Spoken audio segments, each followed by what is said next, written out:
पन्नगे च सुरेन्द्रे च कौशिके पाद संस्पृशि निर्विशेष मनस्काय श्री वीरस्वामिने नमः। आर्हत वाङ्मय यानी जैन वाङ्मय में कहा गया है, बहिया उड्ढमादाय नावकंखे कया इवि पुब्ब कम खयट्ठाए इमं देहम समुद्धरे। प्रश्न होता है कि जीवन क्यों जिए? आखिर जीवन जीने के पीछे कोई उद्देश्य तो होना चाहिए। यूँ सामान्य रूपेण पशु पक्षी भी जीवन जीते हैं, कीड़े मकोड़े भी जीवन जीते हैं, आदमी भी जीवन जीता है। तो आदमी एक विशिष्ट मानव जन्म वाला प्राणी है और आदमी के पास चिंतन की क्षमता भी प्रायः अपने अपने स्तर की होती है। तो जीवन जीने का पर्पज निर्धारित हो, पर्पज फुल लाइफ हो, तो कि क्या लक्ष्य होना चाहिए? यूँ तो अनेक संदर्भों में लक्ष्य निर्धारण किया जा सकता है। अध्यात्म के शास्त्र में कहा गया, और वो बात भी बढ़िया लगती है कि पूर्व कर्म क्षय करने के लिए, यानी पुराने जो भी हमारे पाप कितने जन्मों में हमने कर्म किए होंगे, आत्मवाद का सिद्धांत है और यह बताया गया कि हमारी आत्मा शाश्वत है। शरीर तो हर प्राणी का नष्ट होता है, पर आत्मा हर प्राणी की शाश्वत रहती है। जैन शास्त्रों में भी आत्मा की बात है, धर्म की बात है, और आत्मा की जो स्थिति बताई गई श्रीमद् भगवद गीता में भी एक जगह आता है, अच्छद्योय मदाह्योय मक्लेद्यो स्वस्य एव च नित्यः सर्वगतः स्थाणु रचलोयम सनातन है। कि आत्मा अच्छेद्य है, उसे कभी काटा नहीं जा सकता।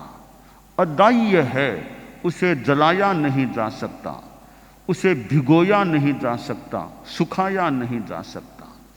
और आत्मा एक जन्म के बाद दूसरे जन्म को जब तक मोक्ष न हो जाए धारण करती रहती है।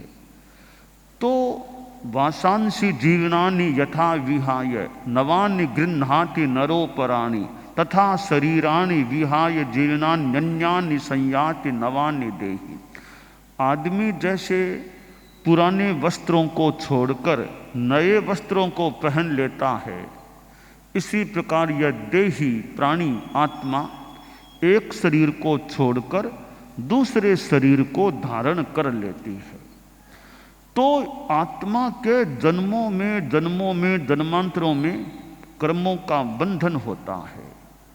वर्तमान में हमारी आत्मा है वो बद्ध है, कर्मों से बद्ध है। तो मानव जीवन जीने का लक्ष्य यह होना चाहिए, मैं अपने बंधे हुए कर्मों को काटूं, तोड़ूं, आत्मा को शुद्ध बनाऊं। यह परम लक्ष्य इस मानव जीवन का हो सकता है। ये भारत में ये संत परंपरा है, दीक्षाएं होती है, साधु बनते हैं।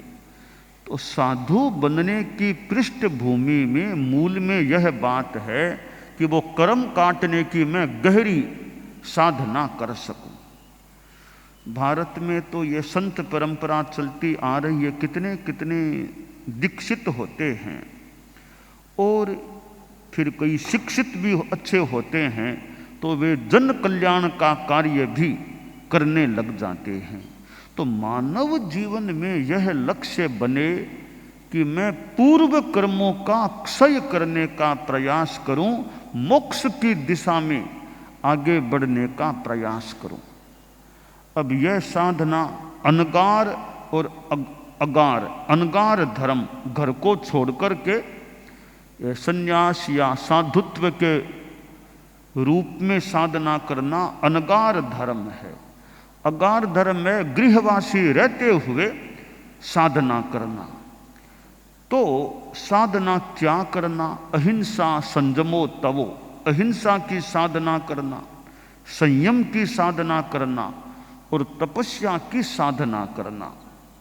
अभी जैन श्वेतांबर परंपरा का पर्युषण पर्व भाद्रव महीने में आया था और परसों 19 सितंबर को यानी भाद्रव शुक्ला चतुर्थी को वो हमारे यहाँ शिखर दिवस था अध्यात्म की साधना का, जिसे संवत्सरी कहते हैं। मैंने भगवती संवत्सरी कहा। तो उस दिन जो तपस्या होती है साधुओं के, तो न पानी पीना न खाना खाना, 2 रात और 1 दिन, 2 रात 1 दिन लगातार मुंह में पानी भी नहीं लेना और भोजन तो बहुत ही दूर की बात है। और फिर उसमें अध्यात्म की प्रवचन आदि आदि का क्रम चलता है। तो वह हमारा परसों का बड़ा दिन था।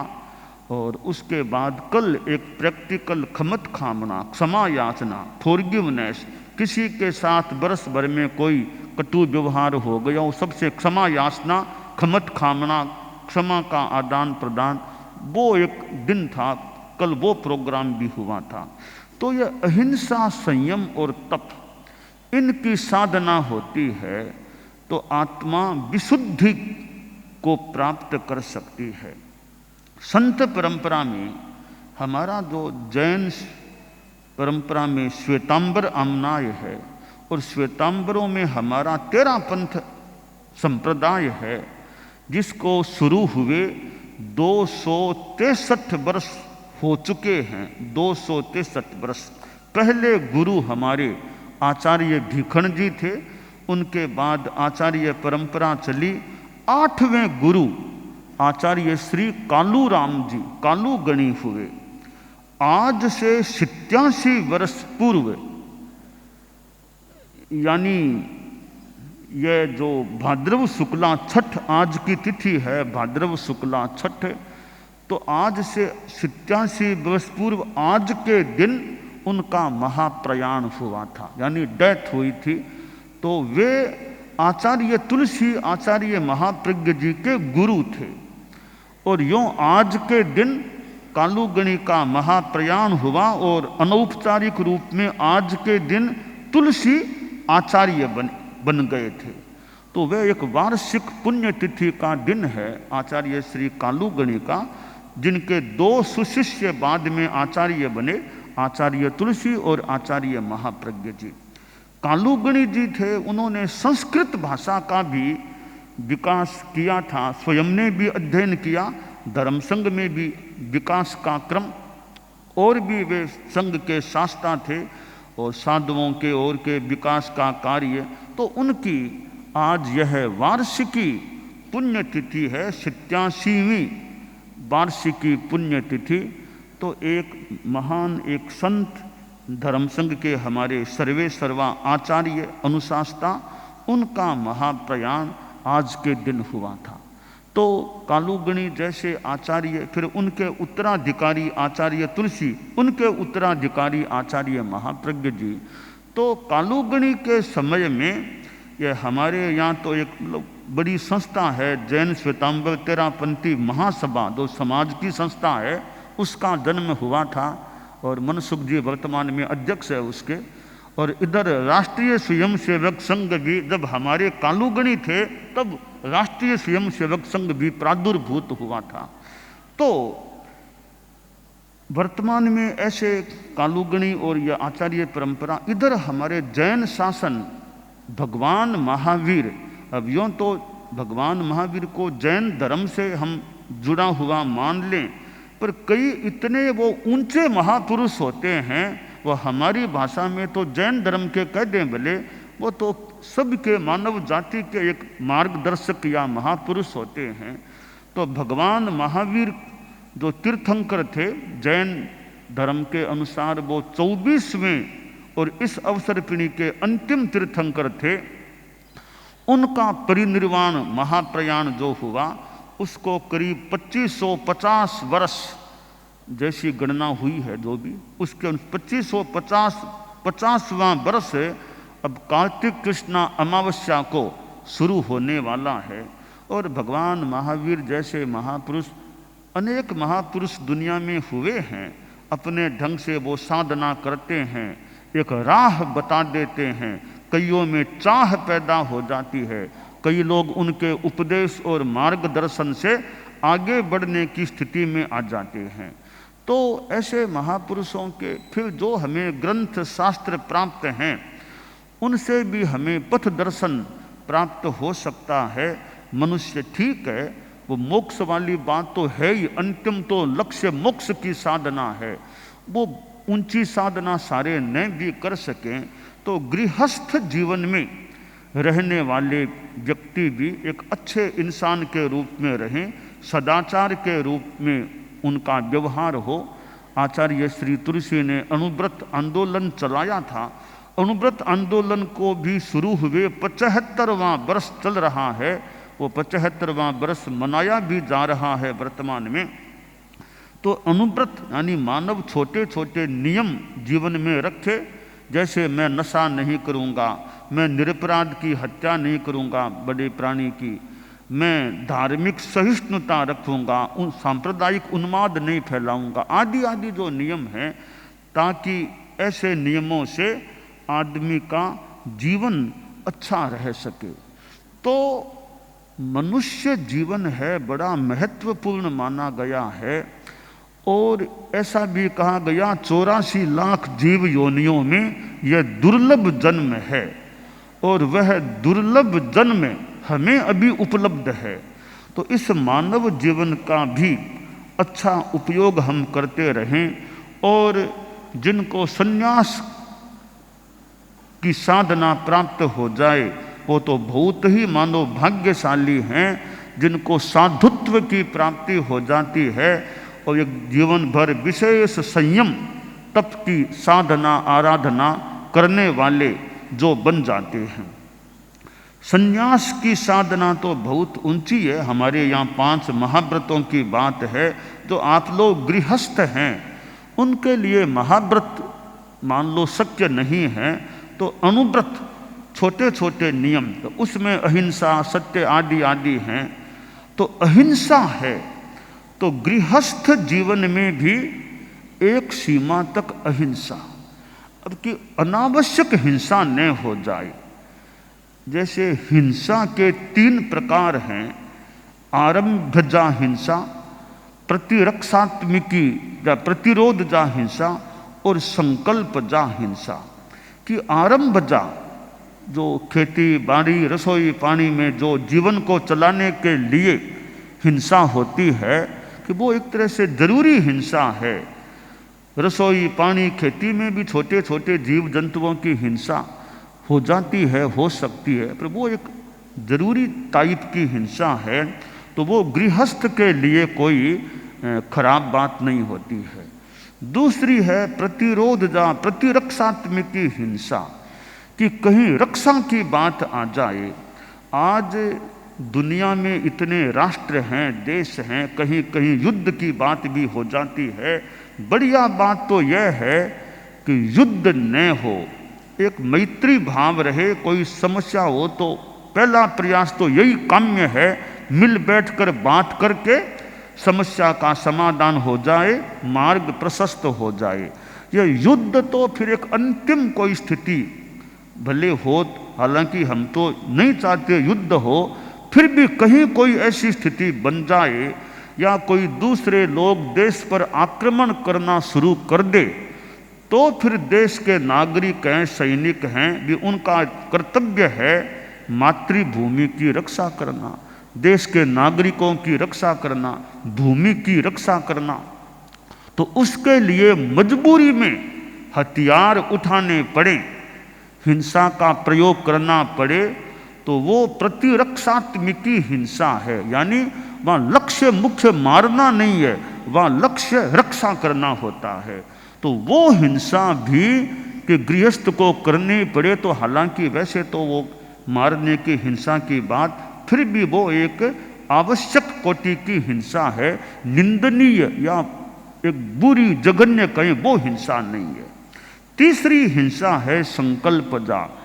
अब न कोई रक्षा की बात है, न कोई जीवन चलाने की बात है, लोभ जाग गया कि उसको मार दूं, उसकी संपत्ति मैं ले लूं, या आक्रोश गुस्सा आ गया उसको मार दूं। इस प्रकार मारने का संकल्प करके किसी को मार देना, यह संकल्पजा हिंसा है। यह हिंसा गृहस्थ को भी नहीं करनी चाहिए, छोड़ देनी चाहिए, ऐसी हिंसा मैं न करूं। तो ये हिंसा के अनेक प्रकार हैं। तो इन संदर्भों में फिर अहिंसा की बात है कि अनावश्यक एक कीड़े को भी दुख हमारी ओर से नहीं होना चाहिए।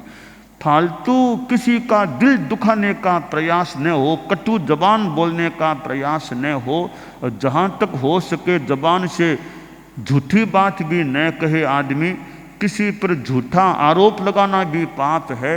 न्यायालय में आप लोग कभी जाने वाले जा सकते होंगे, न्यायालय में जाकर भी, न्यायालय तो न्याय का मंदिर है, वहाँ जाकर आदमी झूठी गवाही दे, झूठा आरोप लगाए, झूठी बातें बोले, किसी को फंसाने का प्रयास करे, तो वह भी गृहस्थ के लिए मेरे ख्याल से शोभनीय बात नहीं होती। न्यायालय में गए हो, फिर सच्चाई के आधार पर चलो, झूठा आरोप किसी पर नहीं लगाना चाहिए। तो यूँ गृहस्थ जीवन में ये छोटे छोटे ऐसे नियम हों, अहिंसा, सत्य, अस्तेय, अचौर्य, चोरी नहीं करना आदि आदि, तो इस प्रकार के जीवन से गृहस्थ भी वो जो मोक्ष की दिशा है उधर सनई सनई यूँ आगे बढ़ सकते हैं। तो दो प्रकार के धर्म हो जाते हैं, एक अनगार धर्म और दूसरा अगार धर्म। तो अगार धर्म जो गृहस्थों का धर्म है वह एक अनुव्रत का धर्म है, मध्यम मार्ग है। साधुओं का धर्म ज़्यादा कड़ा है, एकदम असंयम है, वो भी ठीक नहीं। तो बीच का रास्ता है वो अनुव्रत का रास्ता, छोटे छोटे अच्छे नियमों को ग्रहण करने का रास्ता है, ताकि जीवन भी अच्छा रहे और आत्मा मोक्ष की दिशा में भी आगे बढ़ सके। तो यह अध्यात्मवाद है। आज भारत में, भारत के पास जो प्राचीन साहित्य भी है, जैनों के भी हैं, संस्कृत भाषा के और के कितने कितने ग्रंथ, उपनिषद देख लो, गीता देख लो, ऐसे कितने ग्रंथ हैं जिनसे अध्यात्म का एक शिक्षण मिलता रहे। तो ग्रंथ संपदा भारत के पास है, पंथ भी बहुत हैं, संत भी भारत में हैं। तो ग्रंथ, पंथ और संत, इनका अच्छा लाभ उठाया जाए और संतों के सन्मार्ग दर्शन से एक समाज को भी अच्छी राह मिल सकती है, समाज भी स्वस्थ रह सकता है। तो यह स्वस्थ समाज, स्वस्थ व्यक्ति, स्वस्थ समाज, स्वस्थ राष्ट्र और आगे जाएं स्वस्थ विश्व, यह सारी परंपरा चले कि व्यक्ति स्वस्थ, समाज स्वस्थ, राष्ट्र स्वस्थ और विश्व स्वस्थ। यह स्वस्थता रहे। शारीरिक स्वास्थ्य भी वांछनीय हो जाता है, भावात्मक स्वास्थ्य, मानसिक स्वास्थ्य, सामाजिक स्वास्थ्य, कि जिस समाज में मान लो परिवारों में जहाँ कलह है, हिंसा का माहौल हो, जहाँ बेईमानी का साम्राज्य हो, नशा खूब चले, इसका मतलब वो समाज स्वस्थ नहीं है इस माने में। तो समाज में एक अच्छी समरसता हो, सद्भावना हो, नशा जैसी चीज़ें न हो, शांति हो, परिवारों में अच्छा काम करें, इसका मतलब स्वस्थ समाज है। तो शारीरिक स्वास्थ्य एक अवयव है, और भी अनेक अवयव स्वास्थ्य के हैं। तो स्वस्थ व्यक्ति, स्वस्थ समाज, स्वस्थ राष्ट्र और स्वस्थ विश्व, यह क्रम बन जाए। ठीक है, सारे आदमी एक समान हो जाएं जरूरी नहीं है, फिर भी प्रयास करते रहें कि स्वस्थता अच्छी रहे। कभी लोगों में भ्रष्टाचार है, वो लोगों में अच्छाइयाँ भी बहुत है, हम कई बार थोड़ी कमियों को देख लेते हैं। चद्दर है, बहुत साफ है, एक धब्बा कहीं लग गया, अरे धब्बा, अरे धब्बा, अरे धब्बा, तो धब्बा वो जल्दी आंख में आ जाता है। तो और कितनी साफ है चद्दर, तो दुनिया में अच्छाइयाँ भी है, कुछ कमियाँ भी हो सकती है। हम कमियों को कम करने का, दूर करने का प्रयास करें। माना कि अंधकार है घना, माना कि अंधकार है घना, पर मेरे मित्र दीपक जलाना कब है मना। दीपक जलाना कब है मना। दीपक जलाते रहो ज्ञान के, अहिंसा के, संयम के, ताकि स्वस्थता की ओर हमारी गति हो सके। आज श्री मोहन जी भागवत का समागमन हुआ है। पहले रतनगढ़ में, वहाँ करीब 12 महीनों पहले उधर आना, चतुर्मास से पहले आपका आना हुआ था। इस बार फिर सन 2023 के क्रम में आपका समागमन हुआ है। और एक विशिष्ट व्यक्तित्व तो विशेष स्थान पर भी हों, और फिर साथ में एक मनीषी हो, चिंतन प्रधानता हो, या कुछ व्यवहार से भी लगे कोई महान एक व्यक्तित्व है। ऐसे व्यक्तित्वों के भाषण, उद्बोधन जो होते हैं, उनसे भी मार्गदर्शन मिल सकता है, प्रेरणा मिल सकती है। बात चली वो प्रचारक होते हैं, यानी कुछ अंशों में वो भी सन्यासी जैसे होते हैं। ठीक है, हमारी साधुचर्या थोड़ी और कड़े नियमों वाली है। प्रचारक समाज में रहने वाले तो उस स्तर पर प्रचारक भी जैसा हमें प्रतीत हुआ, कुछ अंशों में संयम या कुछ अंशों में संन्यास का सा जीवन ऐसा लगा। तो जिनके जीवन में संयम भी हो, साथ में ज्ञान भी हो, प्रबुद्धता हो, विद्वत्ता हो, जो मार्गदर्शक हों, तो ऐसे व्यक्तित्वों के समागमन से, उनके भाषण से, उनके साथ वार्तालाप होने से भी कुछ और नई अवधारणा, नया चिंतन, नया पथ दर्शन भी प्राप्त हो सकता है। तो श्री मोहन जी भागवत का समागमन, और खूब राष्ट्र की वो खूब सेवा करते रहें, अध्यात्म की, धर्म की दृष्टि से खूब अच्छी सेवा करते रहें, समाज को, राष्ट्र को, लोगों को अच्छा प्रशस्त चिंतन प्रदान करते रहें। और राष्ट्रीय स्वयंसेवक संघ भी खूब अच्छा, एक इतना अनुशासित संगठन जो आभासित हो रहा है, खूब धार्मिक आध्यात्मिक संदर्भों में अच्छा कार्य करता रहे। खूब तो मुंबई हमारे चतुर्मास प्रवास में आज तो हर वर्ष प्राय आपका समागमन होता है। उस श्रृंखला में इस बार भी समागमन हुआ है। दिल्ली में भी वात्सल्य पीठ के वो शिलान्यास के प्रोग्राम में आपका वहाँ पहुँच हुआ था, सहभागिता।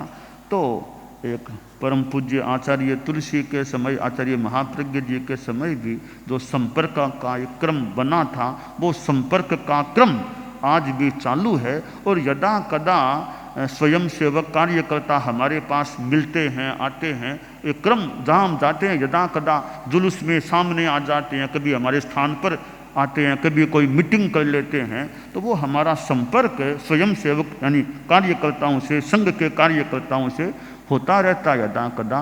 तो हम सब खूब अच्छा धार्मिक आध्यात्मिक विकास भी करते रहें, अच्छी सेवा करते रहें, यह काम्य है। दानान शिष्ठम अभयपयाणम सच्चेषु या अणवज्जं वयन्ति तवेषु या उत्तम बंभचेरम लोगुत्तमे समणेनाय पुत्ते